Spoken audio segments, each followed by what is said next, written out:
If you're looking for love and it's just not working out, maybe you need a map or a GPS to finding Mr. Right and keeping him.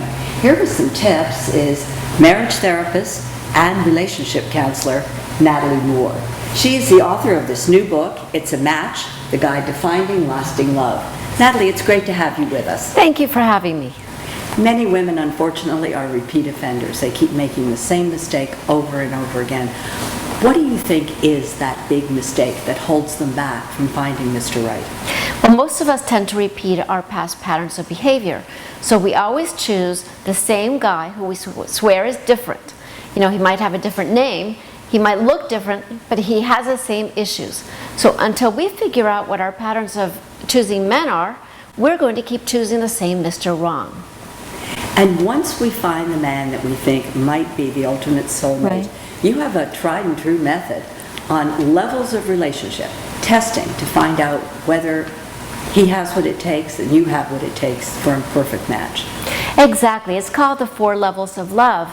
And it's really wonderful because it's easy to identify and quantify with a scoring system like a quiz, whether your relationship has the power to be a lasting one or one that will end up in the 50% divorce category. That's a frightening statistic. Let's start with level number 1. This would be the least acceptable. Of course. Now with Tinder and all of these hookup sites around, we have a lot of level 1 relationships. They're what I call a hookup. That's it. That's it. End of Down and dirty. Okay. And some don't even remember each other's names. Oh, that's not a pretty picture.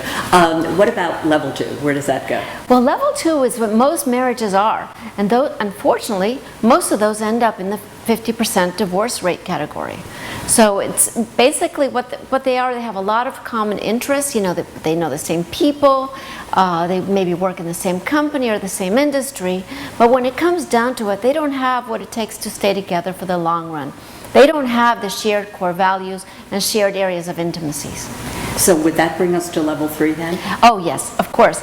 Level 3 is what I call a fabulous relationship. It has the staying power to last for the long run.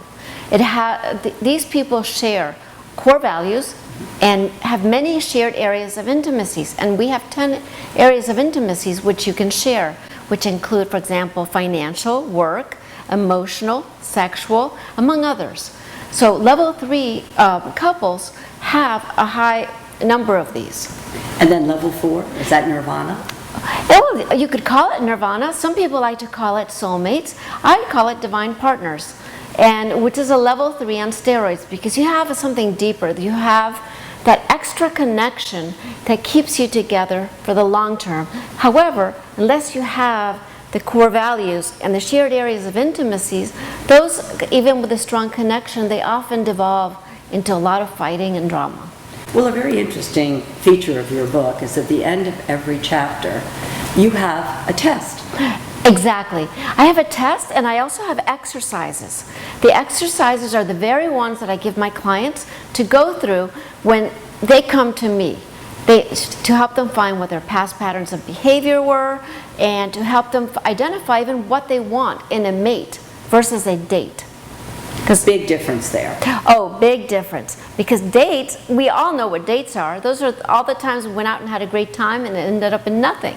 But a mate is the guy you want to marry or the woman you want to marry. So they have very different qualities. You know, things that you would put up with in a date, you might not accept in a mate. So it's very important to differentiate that. So I walk you through the process. Now, this looks like happily ever after. What's the secret to making it happily ever after? The secret is a lot of work. Because yes, once you learn how to choose the right person, you still need to have relationship skills and work. Because as we grow older, we're each evolving. And since a couple, you know, is made up of 2 different people, they could evolve in different directions. So it takes a lot of work and commitment to the relationship and trust in each other to make it work. I also give you relationship skills in my book. So once you meet Mr. Right, then you can keep him as well. That's an important component. Dating has changed so much over the years. Now it's primarily online. How does that figure into your roadmap to happiness? Well, you know, it's amazing because online dating is the game changer now. I truly believe that everyone out there And that means you can find lasting love. So what that means is, with online dating, we have millions of choices, but we have millions of chances of making mistakes, because you also need to learn new skills. And they're not the skills our mothers taught us. So unfortunately, when I was dating, I made every mistake that it could be made. And then I realized to get serious and figure out, how to do this successfully to find a mate instead of a date. So in my book, I also show you how to do all of that, how to write the right profile to attract the right man, not to attract a mate, in other words. And also what pictures to show. So for example, my picture that I used, I had a red blazer on, and I looked very conservative because I was looking for a mate, not a date. I ended up attracting, I remember over a 3-month period, over 4,000 views. And it was the most conservative picture you could have imagined. So those are the kinds of things that I teach you. Very valuable lessons. Thank you so much for joining us today. And once again, the book is called It's a Match, The Guide to Finding Lasting Love, and it is written by Natalie Moore. Thank you, Judy.